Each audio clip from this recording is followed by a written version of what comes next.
Bonjour à tous, je suis Ben et aujourd'hui nous allons voir comment l'entreprise produit et comment les rapports sociaux s'organisent en son sein. Allez, suis-moi. Mais tout d'abord, qu'est-ce qu'une entreprise? C'est tout simplement une organisation économique dont l'objectif est de produire et de vendre des biens et des services sur le marché. Afin de maximiser ses profits, un chef d'entreprise peut décider de substituer les deux facteurs de production. Si le coût relatif du travail augmente, il peut remplacer le travail par le capital, il aura donc une combinaison à forte intensité capitalistique. S'il fait l'inverse, il aura une combinaison à faible intensité capitalistique. Il est possible de combiner les différents facteurs de production, par exemple avoir une caissière et une caisse automatique. Toutefois, il n'est pas toujours possible de substituer les facteurs de production, c'est la complémentarité. Par exemple, si l'on achète un nouveau bus, il faudra également un chauffeur pour conduire ce bus.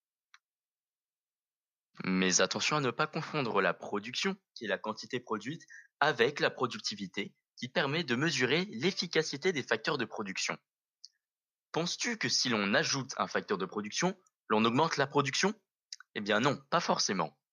C'est parce que si l'on augmente la quantité d'un des facteurs de production, mais que les autres facteurs restent au même nombre, la production va augmenter moins fortement.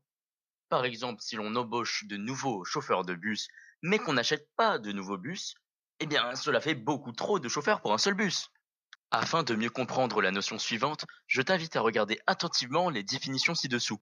Afin de maximiser son profit, un chef d'entreprise va regarder où les courbes de coût marginal et de coût moyen se coupent, et c'est là justement qu'il se fera le plus d'argent, le plus de profit. Il y a trois notions très importantes à retenir dans l'organisation des rapports sociaux au sein de l'entreprise. La notion de hiérarchie, de coopération et de conflit.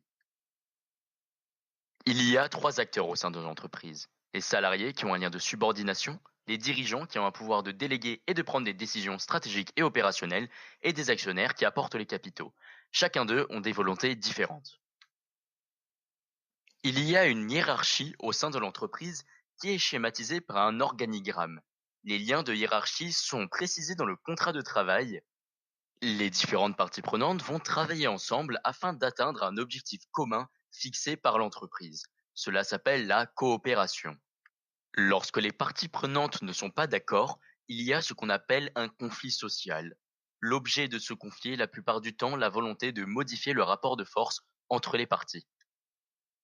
Lors d'un conflit, les salariés peuvent être défendus par les syndicats qui organisent des grèves et des manifestations. Il existe trois manières de régler le conflit, par une domination, par un compromis ou bien par une intégration.